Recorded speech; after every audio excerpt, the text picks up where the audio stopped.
Gregory Gomez. I'm Lipan Mescalero Apache. I'm a direct descendant of Negoyani, who's written up in the history books and military journals as Chief Gomez. And supposedly, according to the histories of the foreigners, he was terrorizing the San Antonio Road from present-day San Antonio, Texas into El Paso and Chihuahua, Mexico from the 1840s to the 1860s.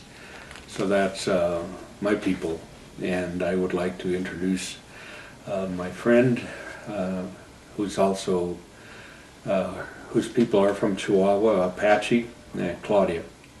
Good morning, my name's Claudia, and I'm very fortunate and privileged to be here, and very grateful that Gregory Gomez has taken me in and has been taking me under his wing.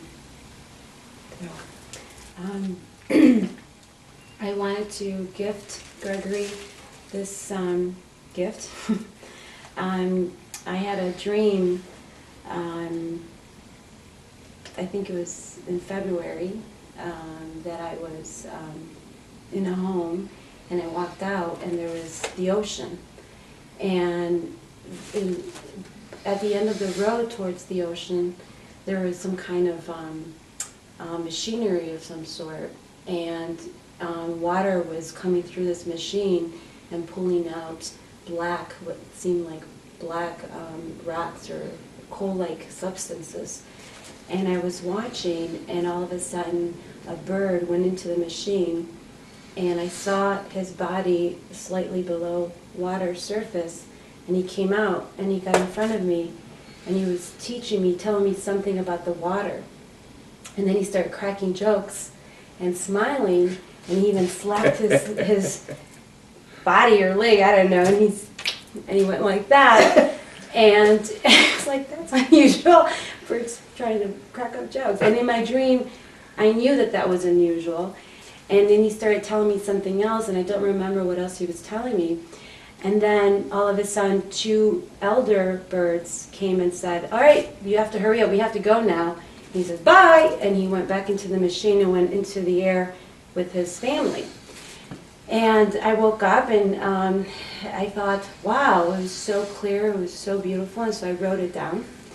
And then a few weeks later, I went to Florida, and I was walking, I was taking my daughters to a place where they said they have birds and all kinds of things so they could see, and a pelican came very close to me and was looking right at me, and that was the bird in my dream. And so I took a picture, and that spirit reminded me of you. That, you know, there's this history of Indians being very serious, and pelicans are known, you know, the stereotype of an Indian being very serious and stoic, and, you know, and a pelican is known to be very serious and stoic, and yet you are, you know, you joke around, and I love that. It reminds me a lot of my grandmother, and she was also a jokester, and but always teaching. I'm sorry, always teaching me through that, and so. Oh wow! Well, one of my spirit brothers here. Well, thank you. That's beautiful. Beautiful dream, and great photo. And yes, pelicans have their own way of living life as ocean people, ocean-going people. I never tire of watching them. You know, the way they're independent, but also interdependent, and that they're, you know, they hunt and fish by themselves, but yet they also line up in their family groups and follow each other, and they have their own language, their own way to do things. So I'm real happy that you're here, that you came in. I know whenever it was, you know, since we've known each other since forever, and you said you wanted to come down, and visit, and I asked you to wait till this weekend because of the Gathering of Nations, because I thought it would be a good time for you to enjoy with us and share with us of the specialness that this weekend brings to us from a cultural and a ceremonial perspective, because it presented an opportunity for us to come together as friends and family and enjoy and learn from each other and share with each other of whom we are. And it's very critical in our walk of life that we do that we continue to do that, not only with each other, with other people. And of course we know and we've talked about how important that is, as well as how important it is to be careful of whom and how we interact with other folks, because there are those folks that unfortunately are very negative, and they're negative energy, they're crooked spirit, which may not be of their own choosing or not even of their awareness. They may be ignorant of it and not be able to control it or whatever, but it still affects us. And so we need to always pray and be careful and be protective of ourselves and people and creation. So this is not going to be a Gregory talking show.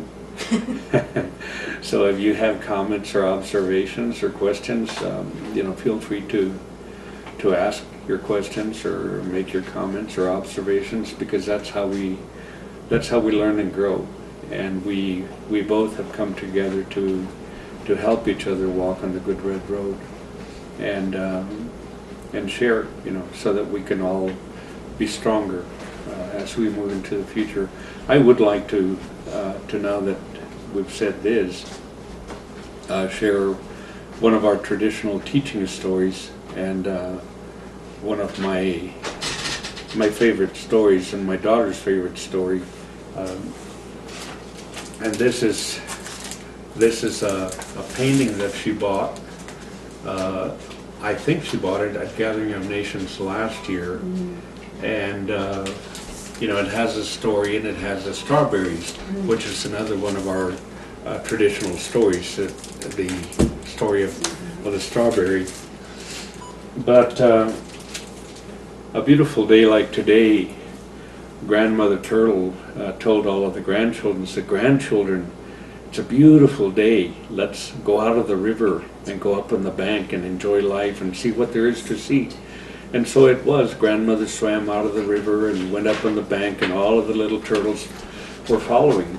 Went up, and little bitty baby turtle, being so little, was the smallest and youngest and the slowest. So, and little bitty baby turtle was looking at the ant people and looking up in the sky and sniffing the flowers and just having a wonderful time.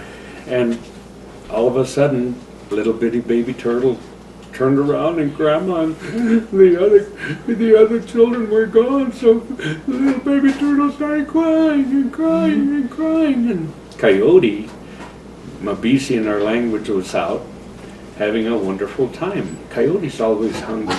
Coyote's hungry up here for knowledge, curious, but also down here for food. So Coyote thought he heard this funny little sound, so he sat down and kind of zeroed in the direction. So he got up and ran, sat down, zeroed in, got up and ran, sat down and zeroed in, and he ran right up. Little bitty baby turtle was just crying and crying and crying. And Coyote found little turtle crying. And Coyote, being Coyote, came right up and said, "Little turtle, I love the way you sing." Coyote, don't be silly.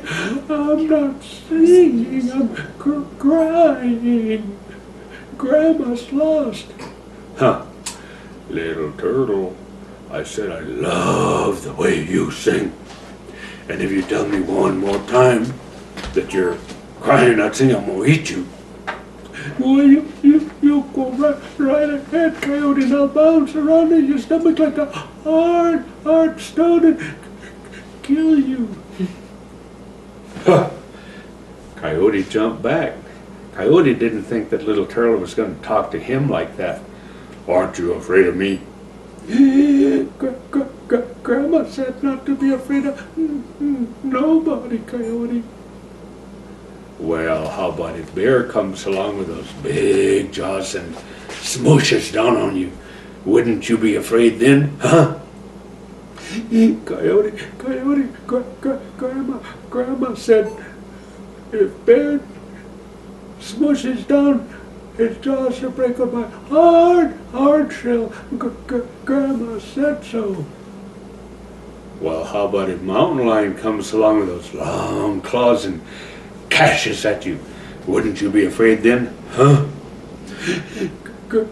Grandma said lion's claws will break on my hard shell.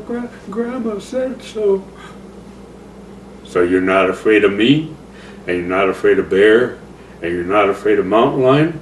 Aren't you afraid of anything or anybody? Huh?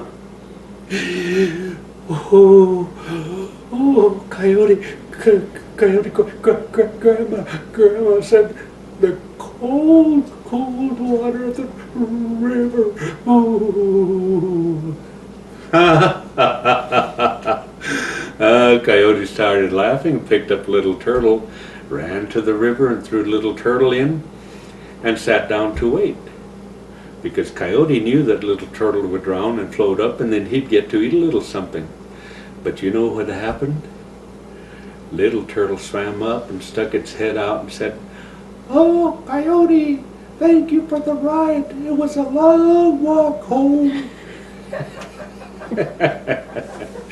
So Coyote goes, "Oh, oh, oh, oh." And there was a raven up on the tree, and the raven goes, "Ah, ah, ah, Coyote, I like the way you sing." Coyote says, "Hush, you silly bird, can't you tell I'm crying?" So that's one of our teaching stories.